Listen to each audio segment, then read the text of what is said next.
पहली नौकरी, एक अविस्मरणीय अनुभव। जब छात्र स्नातक होते हैं और अपने सपनों की नौकरी पाने का लक्ष्य रखते हैं तो उन्हें कुछ बुनियादी आवश्यकताएं पूरी करनी होती हैं। लेकिन आज ये आवश्यकताएं अमेरिकियों के लिए अधिकाधिक अप्राप्य लगती हैं। यह लंबे समय से माना जा रहा था कि आर्थिक सीढ़ी पर चढ़ने के लिए 4 साल की कॉलेज डिग्री जरूरी है, लेकिन कुछ के लिए यह शर्त अप्रत्याशित परिणाम पैदा कर रही है। खैर, नए कॉलेज स्नातकों के लिए नौकरियों का दृष्टिकोण विशेष रूप से गंभीर है। इसका प्रभाव इस वर्ष से परे भी पड़ सकता है। पिछले साल 5 और आधे महीने से अब इस साल 6 महीने हो गया है। स्नातकों को नौकरी खोजने में अधिक समय लग रहा है। जैसे ही देश के अधिकांश हिस्से में नौकरी बाजार में मंदी आ रही है, उन्हें तुरंत अपने करियर की शुरुआत करने में कठिनाई हो सकती है। लेकिन यह भी उचित समय लगता है कठिन सवाल पूछने का, क्या यह सब पैसे सारी मेहनत के लायक था? सन 2023 में 42% कर्मचारियों को ऐसा लगा कि औपचारिक योग्यताओं या अनुभव की कमी के कारण उन्हें नौकरी के अवसरों से बाहर रखा गया। जैसे जैसे अमेरिकी अर्थव्यवस्था उभर रही है, श्रम शक्ति को लेकर सवाल बने हुए। बेरोजगारी इतनी कम होने के बावजूद गिग कार्यबल इतना बड़ा क्यों? साल 2022 और 2023 के दौरान यह असमानता और स्पष्ट हो गई, जिसके परिणाम स्वरूप अमेरिकी श्रम बाजार में अभूतपूर्व प्रतिस्पर्धा का बढ़ोतरी हुई। नौकरी बाजार बहुत अधिक प्रतिस्पर्धी हो रहा है, चाहे आप नौकरी खोज रहे हो या नौकरी पर रख रहे हो। नौकरी की तलाश करने वाले 69% लोग कहते हैं कि काम की प्रतिस्पर्धा और अधिक हो गई है। ये लिंक्डइन के एक नए सर्वेक्षण के अनुसार है। ये तब है जब बेरोजगारी लाभ के नए दावे अपने निम्नतम स्तर पर पहुंच गए हैं। जैसे जैसे समय आगे बढ़ता है, कंपनियां अकादमिक डिग्री की तुलना में कौशल को अधिक पसंद करती हैं। वास्तव में नियुक्ति प्रबंधन पदों पर काम करने वाले 19 में से 15% कर्मी कौशल, अनुभव और पिछले उपलब्धियों को औपचारिक प्रमाण पत्र और शिक्षा से अधिक महत्वपूर्ण मानते हैं। क्यों नौकरी की आवश्यकताएं पहुंच से बाहर लगती हैं और इसका नौकरी खोजने वालों और समग्र अर्थव्यवस्था पर क्या प्रभाव पड़ता है? साल साउनिनेशन सरमायन ये स्टेज साल के महीनों में अमेरिकी श्रम बाजार ने उच्च मुद्रास्फीति और इसके बाद फेडरल रिजर्व के हस्तक्षेप के कारण मंदी का अनुभव किया है, जिसने आर्थिक गतिविधियों को मध्यम करने और आपूर्ति को अनुमति देने के लिए ब्याज दरों में वृद्धि की है। समायोजित इस कार्रवाई के परिणाम स्वरूप श्रम बाजार में ठंडक आई है। मार्च 2024 में भर्ती दर 3.5% तक कम हो गई है, जो महामारी के दौरान और बाद में उच्च स्तर पर पहुंच गई।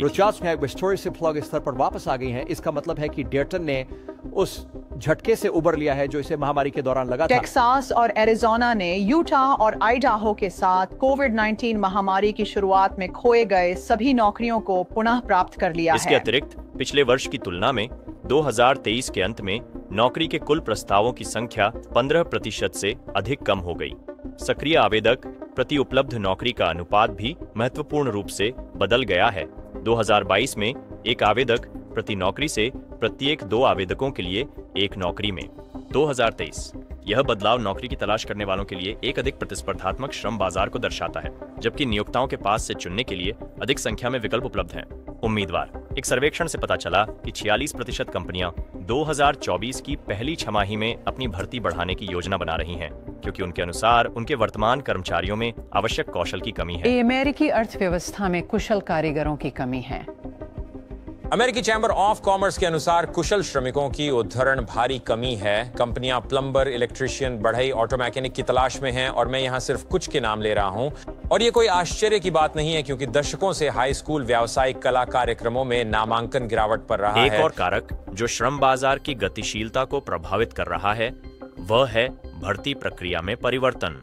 हाल ही में नियोक्ताओं में एक प्रवृत्ति देखी गई है कि वे भर्ती एजेंटों की सेवाओं को समाप्त कर रहे हैं। वर्ष 2023 के दौरान भर्ती एजेंटों के लिए ऑनलाइन नौकरी प्रस्तावों में एक उल्लेखनीय गिरावट हुई, जिसमें गूगल, एप्पल और अमेजन जैसी प्रमुख कंपनियां भर्ती एजेंटों और मानव संसाधन कर्मियों की महत्वपूर्ण छंटनी कर रही थी। अमेजन 18,000 से अधिक कर्मचारियों की छंटनी करने की योजना की घोषणा कर रहा है। ये कटौतियां जो कंपनी के इतिहास में सबसे बड़ी है, मुख्यतः डिवाइसेस डिवीजन, रिटेल और मानव संसाधन को प्रभावित करेंगे। परंपरागत रूप से भर्ती करने वालों ने श्रम बाजार की आवश्यकताओं और नौकरी पदों की विशिष्ट आवश्यकताओं को समझने में महत्वपूर्ण भूमिका निभाई और अक्सर लाइन प्रबंधकों के साथ बातचीत करके कुछ पदों के लिए आवश्यक अनुभव के बारे में अपेक्षाओं को समायोजित किया। भूमिकाओं इन पेशेवरों के बिना एक महत्वपूर्ण आवाज जो भर्ती आवश्यकताओं को मध्यम और अनुकूलित करती थी खो गई है, जिससे लाइन प्रबंधकों को, जिनके पास आमतौर पर भर्ती का अनुभव नहीं होता है, आवश्यक योग्यता निर्धारित करने की स्थिति में छोड़ दिया गया है, जिससे अधिक अपेक्षाएं उत्पन्न हो सकती हैं, जैसे कि उन पदों के लिए उच्च डिग्री की मांग करना जो शायद उनकी आवश्यकता नहीं है।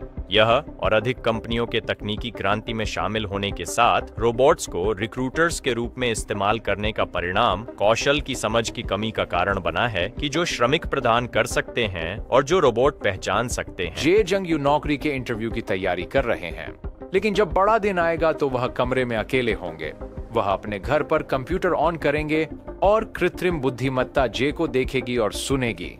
कंपनियां और संभावित नए कर्मचारियों की जांच में मदद के लिए कृत्रिम बुद्धिमत्ता का उपयोग तेजी से कर रही हैं। कंपनियां अपनी भर्ती प्रक्रियाओं में संख्या के बजाय गुणवत्ता को प्राथमिकता दे रही हैं। 54% भर्ती करने वाले 2024 से 2019 की अवधि के लिए अपने मुख्य लक्ष्य के रूप में भर्तियों की गुणवत्ता को मानते हैं। विशेष रूप से 43% मानव संसाधन निदेशक उन प्रतिभाओं को नियुक्त करना पसंद कर रहे हैं जिनके पास विशेष कौशल हैं, चाहे इसका मतलब पिछले की तुलना में नए भर्तियों की संख्या को कम करना हो। साल इससे प्रवेश स्तर की नौकरियों की उपलब्धता पर नकारात्मक प्रभाव पड़ा है, जिनका अनुपात 2022 में 79% से घटकर 2024 में 61% हो गया है। वास्तव में अप्रैल 2024 के अंत तक ZipRecruiter जैसे प्लेटफॉर्मों पर पोस्ट की गई कुल नौकरियों में से अब केवल 2.5% नौकरियां शुरुआती स्तर की हैं, जिनमें से केवल 1.9% मौजूदा ऑफर पिछले अनुभव की आवश्यकता नहीं रखते हैं। एक व्यक्ति की नौकरी पाने की कोशिश मौजूदा श्रम की कमी पर सवाल खड़े कर रही है। उसने कहा कि उसने 60 से अधिक प्रारंभिक स्तर की नौकरियों के लिए आवेदन किया, प्रारंभिक स्तर, लेकिन उसे एक साक्षात्कार मिला और वह अकेला नहीं है। इनमें से एक से अधिक नियोक्ता हाल ही में विश्वविद्यालय से स्नातक हुए जनरेशन जेड के युवाओं को काम पर नहीं रखना पसंद करते हैं और इसके बजाय बड़े कर्मचारियों को चुनते हैं। ये निर्णय मुख्य रूप से इस धारणा के कारण है कि कई हाल ही में स्नातक हुए युवा आवश्यकताओं को पूरा करने के लिए पर्याप्त रूप से तैयार नहीं है।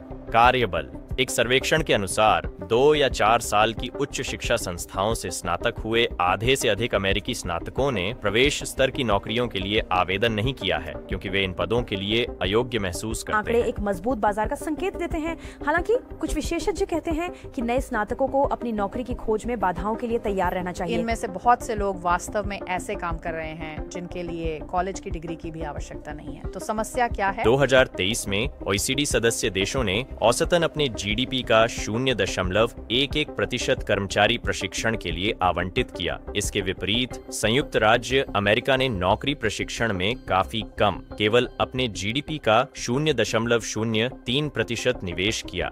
इसके अलावा नियोक्ताओं द्वारा अपने कर्मचारियों के प्रशिक्षण में निवेश करने की प्रवृत्ति घट रही है, क्योंकि आजकल कंपनियां तकनीक और स्वचालन में निवेश करना पसंद करती हैं, विशेष रूप से 30 या 40 साल पहले की प्रथाओं की तुलना में। मशीनें कब तक हमें बदल देंगी और हमारी नौकरियां ले लेंगी? कोई सवाल नहीं है। कृत्रिम बुद्धिमत्ता कार्यस्थल को नया रूप देगी। AI 4.8 लाख अमेरिकी नौकरियों की जगह अर्थव्यवस्था में विशिष्ट कौशल वाले नौकरियों की मांग अत्यंत महत्वपूर्ण है। यह तथ्य महामारी के दौरान स्पष्ट हो गया और परिवहन और आपूर्ति श्रृंखला जैसे क्षेत्रों में ये अब भी महत्वपूर्ण है। ऐसे श्रमिकों को रोजगार देने वाली कंपनियां न केवल स्थानीय स्तर पर नौकरियां उत्पन्न करती हैं, समुदायों में रोजगार उत्पन्न करने के साथ साथ क्षेत्रीय अर्थव्यवस्था के विकास में भी योगदान देती है। अनुमान है कि अगर कौशल प्रशिक्षण बाजार की मांग को पूरा करने में विफल रहा तो 2028 तक संयुक्त राज्य अमेरिका को $975 अरब तक की लागत का सामना करना पड़ सकता है।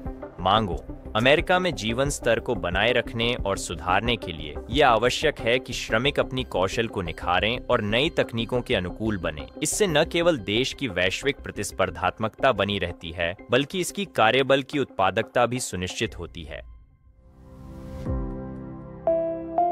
इकोनॉमी मीडिया में आपकी राय हमारे लिए महत्वपूर्ण है। सब्सक्राइब करें और नीचे टिप्पणी में हमें बताएं कि आप क्या सोचते हैं।